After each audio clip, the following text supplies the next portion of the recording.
Bapak, Ibu, Saudara-saudari umat beriman yang terkasih, salam jumpa kembali dalam santapan Sabda pada Pesta Pembaptisan Tuhan berdasarkan Injil Matius bab 3 ayat 13 sampai 17. Tema renungan, hiduplah sesuai dengan nama.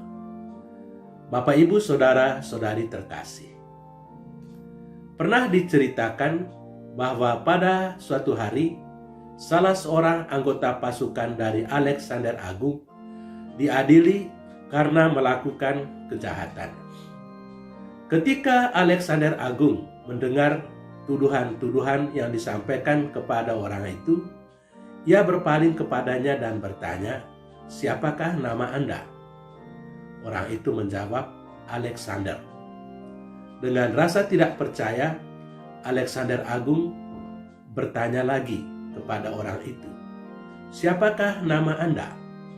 Orang itu tetap menjawab, "Alexander." Kemudian Alexander Agung berkata kepada orang itu, "Kau tidak pantas mendapat nama Alexander. Seorang yang bernama Alexander tidak pernah boleh melakukan kejahatan. Jadi sekarang engkau harus mengubah tingkah lakumu supaya engkau tetap menggunakan nama Alexander, atau engkau harus mengganti namamu, karena orang seperti engkau tidak pantas menyandang nama Alexander seperti Alexander Agung, karena engkau melakukan hal-hal yang tidak pantas untuk seorang Alexander." Saudara-saudari terkasih, orang itu menggunakan nama Alexander, yakni nama seperti nama Raja Alexander Agung. Tetapi perbuatannya sama sekali tidak menunjukkan sesuatu yang terpuji, seperti yang dilakukan oleh Alexander Agung. Dia malah melakukan tindakan kejahatan yang menyebabkan dia diadili.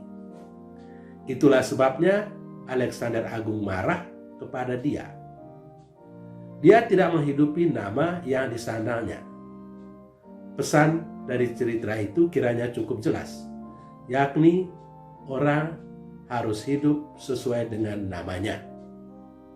Ada sebuah pepatah bahasa Latin yang mengatakan, "Nomen is omen."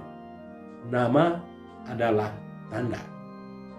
Nama bukanlah sekedar label-label yang dipasang pada seseorang, melainkan sebuah tanda yang mewakili sesuatu. Hal ini benar terutama kalau nama itu dikaitkan dengan status-status atau posisi-posisi sosial yang ditempati oleh seorang individu. Saudara-saudari terkasih, pada hari ini kita merayakan pesta pembaptisan Tuhan. Salah satu fungsi dari pembaptisan, sebagaimana kita belajar dalam pelajaran agama, adalah untuk mengampuni dosa-dosa. Persoalan muncul ketika Yesus yang tidak berdosa juga dipermandikan atau menerima pembaptisan. Mengapa dia yang tidak berdosa harus menerima pembaptisan? Kalau dia tidak berdosa dan kemudian menerima pembaptisan, maka apa kira-kira makna pembaptisan Yesus Kristus itu? Paling kurang ada 3 makna pembaptisan Yesus Kristus. Pertama, melalui pembaptisannya, Yesus melakukan keputusan penting untuk memulai misinya di bumi ini. Setelah 30 tahun menjalani kehidupan tersembunyi di Nazaret, Yesus mengambil tindakan penting, yakni mengumumkan misinya di dunia ini. Misi itu didahului oleh sebuah upacara inisiasi, yakni permandian di Sungai Yordan. Kedua, pembaptisan Yesus merupakan suatu peristiwa identifikasi.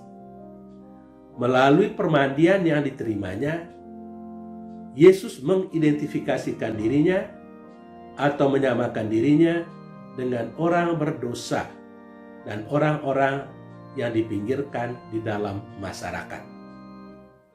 Sebagaimana orang-orang lainnya, Yesus harus menunggu giliran untuk dipermandikan oleh Yohanes Pembaptis. Dengan melakukan hal itu, Yesus menunjukkan kerendahan hati yang luar biasa. Ketiga, pembaptisan Yesus juga merupakan suatu peristiwa di dalamnya Dia mendapat restu dari Allah Bapa akan misinya yang baru. Hal itu terbukti dari suara yang terdengar dari langit. Inilah putraku yang terkasih, kepadanya aku berkenan. Dengan suara Bapa itu, Yesus mendapat dukungan yang kuat untuk mulai melakukan misinya yang baru. Saudara-saudari terkasih, kalau pembaptisan Yesus mempunyai makna sebagaimana yang disebutkan tadi, maka bagaimanakah makna pembaptisan kita sendiri? Hal yang paling pokok ialah bahwa melalui permandian kita memperoleh kembali status kita sebagai anak-anak Allah yang telah hilang akibat dosa manusia pertama. Sebagai anak-anak Allah, kita diharapkan untuk menghidupi status tersebut. Ada sebuah pemikiran filsafat Cina yang mendalam, yakni hiduplah sesuai dengan nama. Kalau kita adalah anak-anak Allah, maka kita mesti hidup sebagai anak-anak Allah yang baik. Kalau kita adalah orang tua, maka kita mesti hidup sebagai seorang tua yang baik. Kalau kita adalah suami atau istri, maka kita hendaknya hidup sebagai suami atau istri yang baik. Kalau kita adalah anak, maka kita hendaknya hidup sebagai anak yang baik. Kalau kita adalah pelayan-pelayan publik, maka kita hendaknya hidup sebagai pelayan-pelayan publik yang baik, dan seterusnya dan seterusnya. Itu barangkali beberapa makna yang kita bisa ambil dari pesta pembaptisan Tuhan yang kita rayakan pada hari ini. Tuhan memberkati kita. Amin.